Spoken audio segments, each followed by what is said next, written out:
कालू कौवे के घर के पास ही एक संतरे का पेड़ था। मिठू तोता सुबह सवेरे अपने घर से निकलता है और संतरे के पेड़ से संतरा खाने आता है। मिठू तोते ने अभी एक संतरा खाना शुरू ही किया था कि पीछे से कालू कौवा वहाँ आ जाता है। ओए मोटी चोंच वाले तोते, ये संतरे का पेड़ तेरे बाप का है जो मजे मजे से यहाँ बैठकर संतरे खा रहा है। कौवे के बच्चे, ध्यान से बात करो। अगर ये पेड़ मेरे बाप का नहीं है तो तेरे बाप का भी नहीं है। ये पेड़ जंगल का है और ये जंगल हम सब पक्षियों का साझा है। चल चल निकल यहाँ से, ऐसा ना हो कि मुझे गुस्सा आ जाए। ये पेड़ मेरे घर के पास है, इसलिए इस पेड़ से मेरे सिवा कोई भी संतरा नहीं खा सकता। देख लूंगा। मिठू तोता वहाँ से चला जाता है और कालू कौवा मिठू का छोड़ा हुआ संतरा खाने लगता है। चिड़िया, मुझे भगा दिया। उस काले कौवे ने मुझे एक संतरा भी नहीं खाने दिया। तोते भैया, कौन लड़ाई कर सकता है उस काले कौवे से। आप भी हमारे साथ दाना लेने चलें। मैं और कबूतर दाना लेने जा रहे हैं। तोते, वो कालू कौवा किसी से दोस्ती नहीं करता, और याद रखना, जो दूसरों से मिलजुल कर नहीं रहता वो हमेशा नुकसान ही उठाता है। फिर वो तीनों दोस्त कबूतर, तोता और रानो चिड़िया दाना लेने चले जाते हैं। दाना जंगल की दूसरी तरफ किसान के खेत से मिलता था। वो सारे दोस्त वहाँ से अपना मनपसंद दाना ढूंढकर खाते हैं और सारा दिन वहाँ बैठकर बातें करते हैं। एक दिन रानो चिड़िया का बेटा अपनी मम्मा से कहता है, मम्मा, मैं हर रोज दाना खा खा कर उबता गया हूँ। आज मेरा कोई फल खाने को दिल कर रहा है। ठीक है बेटा, आज मैं अपने बेटे के लिए मीठा फल लेकर आऊंगी। मम्मा चिड़िया अपने घर से निकलती है और सीधी कौवों के पास जाती है और कौवे से कहती है, कौवे कौवे, आज मेरे बेटे का फल खाने को दिल कर रहा है। क्या मैं इस पेड़ से एक संतरा अपने बेटे के लिए ले जाऊं? ना ना, पंख ना लगाना इस पेड़ को, वरना मैं तुम्हारा पंख काट दूंगा। कौवे भैया, एक संतरा दे देने से आपको क्या फर्क पड़ेगा? ना भी ना, ऐसा नहीं हो सकता।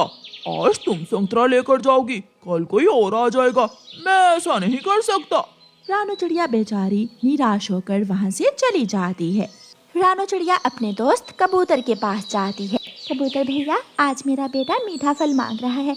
आज हम दाना लेने बाद में जाएंगे। पहले कहीं से मेरे बेटे के लिए मीठा फल ढूंढना होगा। चिड़िया, ऐसे ठंड के दिनों में मीठा फल मिलना मुश्किल है, लेकिन हम घने जंगल में जाएंगे, शायद वहाँ से हमें मीठा फल मिल जाए। फिर चिड़िया और कबूतर घने जंगल में जाते हैं। कबूतर को पुराने कुएं के पास एक अमरूद का पेड़ दिख जाता है। चिड़िया, वो देखो सामने अमरूद का पेड़ है। इस मौसम में अमरूद पके होते हैं, हम वहाँ जाकर देखते हैं। चिड़िया और कबूतर उस पेड़ के पास आते हैं तो उस पेड़ पर पके हुए अमरूद देखकर खुश हो जाते हैं। इस पेड़ पर तो बहुत सारे अमरूद हैं। कबूतर भैया, हम यहाँ से अपने लिए भी अमरूद ले सकते हैं। फिर चिड़िया और कबूतर उस पेड़ से पके हुए अमरूद तोड़ते हैं और वापस घर चले जाते हैं। ऐसे ही दिन और रात गुजरते के कौवा किसी को भी अपने पेड़ के पास ना आने देता और ना ही किसी से दोस्ती करता था। एक दिन कौवे को तेज बुखार हो जाता है। वो अपने घर से निकलने की कोशिश करता है, लेकिन वो उड़ते ही गिर जाता है। कौवा वापस अपने घोंसले में जाकर लेट जाता है। शाम हो जाती है, कोई भी कौवे के पास नहीं आता, क्योंकि कौवे ने तो किसी को भी अपना दोस्त नहीं बनाया था। पानी पानी, कोई मुझे पानी पिला दे। शाम के बाद जब तोता वहाँ से गुजरता है तो खिड़की से कौवे की आवाज सुनकर खिड़की के पास आता है। कौवे, क्या हुआ? क्यों शोर मचा रहे हो? तोते तोते, मेरी मदद करो, मैं उड़ नहीं सकता, इसलिए तुम मुझे पानी ला दो। मुझे तेज बुखार है। तुम उड़ नहीं सकते? ये तो बहुत खुशी की बात है। इसका मतलब मैं तुम्हारे संतरे खा सकता हूँ। तोता उड़ता है और संतरे के पेड़ से जाकर मजे मजे से संतरे खाने लगता है। वाह वाह, मजा ही आ गया। मैं एक संतरा रानो चिड़िया के लिए भी ले जाता हूँ। तोता एक संतरा लेकर रानो चिड़िया के घर जाता है। अरे तोते, तुम ये संतरा कैसे ले आए हो? वो कौवा तो किसी को पंख भी नहीं लगाने देता अपने संतरों को। खुशी की बात है कि कौवे को तेज बुखार है और वो बुखार से मर रहा है। अब तो मैं हर रोज कौवे के संतरे खाऊंगा। तोते भैया, बुरी बात है। कोई कितना भी बुरा क्यों ना हो, लेकिन हमें मुसीबत में हमेशा दूसरों की मदद करनी चाहिए। कौवा मुश्किल में है, मैं अभी जाती हूँ कौवे के घर। रानो चिड़िया उड़ती है और कौवे के घर जाती है। कौवे भैया, ले, मैं आपके लिए पानी लेकर आई हूँ। चिड़िया, बहुत शुक्रिया। अगर मुझे पानी ना मिलता तो मैं शायद आज रात प्यास से ही मर जाता। कौवा पानी पी लेता है। मेरे पास तो बुखार की दवा नहीं है। मैं अभी आपके लिए बुलबुल से बुखार दूर करने वाली दवा लेकर आती हूँ। रानू चिड़िया बुलबुल के पास जाती है। चिड़िया बहन, अभी कल ही तो उस कौवे ने मुझे मारा था। जब मैंने उसके पेड़ से एक संतरा खाया था। मैं उसे दवा नहीं दूंगी। बुलबुल बहन, वो बुरा है, लेकिन हम तो बुरे नहीं हैं। हमें उसकी मदद करनी चाहिए। रानू चिड़िया किसी तरह बुलबुल से दवा ले आती है और कौवे को पिलाती है। दूसरे दिन कौवा स्वस्थ हो गया था और वो चिड़िया, कबूतर और तोते से माफी मांगता है। मैं बहुत शर्मिंदा हूँ मेरे दोस्तों। मैंने केवल संतरे खाने के लिए तुम सबसे लड़ाई की। अब मुझे पता चल गया है कि अकेले जीना बहुत मुश्किल है, क्योंकि दुख सुख में दोस्त ही काम आते हैं। फिर वो सब कौवे को माफ कर देते हैं। हर रोज की तरह कुकू अपने घर के बाहर बैठा दूर जंगल के उस पार घाटी को देख रहा था। जब उसकी मम्मा आ जाती है। मम्मा, क्या मिला कुछ खाने को?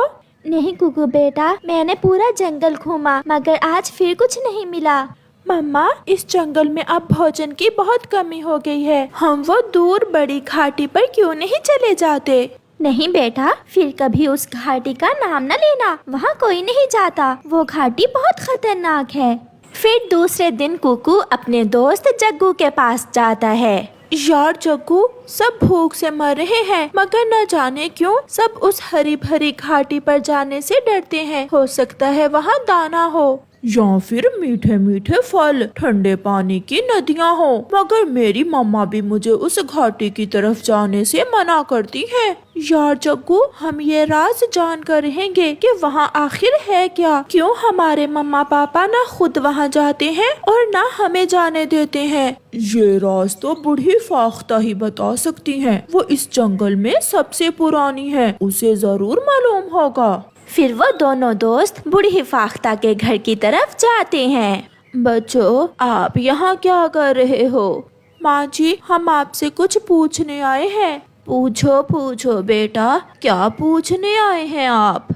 माँ जी, वो जो दूर ऊंची घाटी नजर आ रही है, सब वहाँ जाने से क्यों डरते हैं? तो ये बात है। तो सुनो, आज से कई साल पहले हमारे जंगल का मिट्ठू तोता भी वहाँ जाने की जिद करता था। मैं तो जाऊंगा, मैं उस ऊंची घाटी पर जरूर जाऊंगा। मिठू, वहाँ खतरा हो सकता है, मान जाओ, वहाँ ना जाओ। हो सकता है वहाँ भूत हो और हो सकता है वहाँ मीठे मीठे फल और ठंडा ठंडा पानी हो। ऐसे कहते हुए मिठू उस ऊंची घाटी की तरफ चला जाता है, मगर वो आज तक लौट कर नहीं आया, इसलिए सब वहाँ जाने से डरते हैं। जग्गू, अब चलो दोस्त, हमें देर हो रही है। बाकी की योजना हम कल बनाएंगे। फिर वो दोनों अपने अपने घरों को चले जाते हैं। मम्मा, ऐसा भी तो हो सकता है कि मिट्ठू अंकल की वहाँ के तोतों से दोस्ती हो गई हो और वहाँ के फल छोड़कर वो वापस ना आए हो। और ऐसा भी तो हो सकता है कि मिट्ठू को वहाँ किसी खतरनाक जीव ने खा लिया हो, जो आज तक मिट्ठू वापस नहीं आया। कुकू अपनी मम्मा से ऐसे बातें करता है। फिर दूसरे दिन कुकू और जग्गू दोनों दोस्त ऊंची घाटी पर जाने की योजना बनाते हैं। जग्गू अपने घर से एक तेज चाकू भी अपने साथ ले आया था। हम करेंगे, हम बहादुरी से ये एडवेंचर करेंगे, हम जाएंगे। और अगर वहाँ कुछ फलदार पेड़ हुए तो हम अपने बड़ों को इस भूख से बचा लेंगे। चलो दोस्त, तैयारी करो। फिर वो दोनों दोस्त वहाँ से उड़ते हैं। रास्ते में एक जगह तेज हवा चलती है और वो दोनों थोड़ी देर एक पेड़ पर बैठकर खुद को सुरक्षित करते हैं। वो बहुत तेज उड़ते हैं और फिर आहिस्ता आहिस्ता वो घाटी उनके पास आना शुरू हो जाती है। वो पहुँच जाते हैं। वो तो उस घाटी पर शाम से पहले ही पहुंच जाते हैं। वहां जाकर उन्हें अपनी आंखों पर विश्वास ही नहीं हो रहा था। वहां तो हर तरफ फूल ही फूल और फल ही फल थे, नदियां थीं और बहुत कुछ। दोस्त, हमने कर लिया, हमने भोजन की खोज कर ली। आवाज सुनकर वहां एक बड़ा और मोटा तोता आ जाता है। बच्चों, आप यहाँ कैसे? यहाँ तो आज तक कोई नहीं आया। अंकल, हम पहाड़ों वाले जंगल से आए हैं। क्या आप रानो चिड़िया के बेटे हैं? और आपके पापा का नाम कालू कौवा है? वो दोनों हाँ में सर हिलाते हैं। मगर अंकल, हमारे बड़े तो ये समझते हैं कि आपको यहाँ किसी ने मार दिया होगा, जो आप अभी तक वापस नहीं लौटे। बच्चों, यहाँ इतने मीठे फल और फूल थे, मेरे जैसे और भी तोते थे, इसलिए मैं यहीं का होकर रह गया, मैं वापस ही ना जा सका। फिर मिठू तोता उन्हें कुछ फल खाने को देता है। दोनों दोस्त फल खाते हैं। चलो कुकू, हम अपने मम्मा और पापा को जाकर बताते हैं। वापिस पहुंचते हुए उन्हें रात हो जाती है और फिर दूसरे दिन दोनों दोस्त अपने अपने परिवार को साथ लेकर उस हरी भरी घाटी की तरफ उड़ते हैं। छोटे दोस्तों ने अपने परिवार को भूख से बचा लिया था। उन्होंने उस डर का मुकाबला किया था जो उनके बड़ों के दिलों में बैठा हुआ था। प्यारे दोस्तों, बुलंदी को दूर से देखकर डरने की बजाय मेहनत और लगन से बुलंदी पर जाना सीखें। आपका धन्यवाद।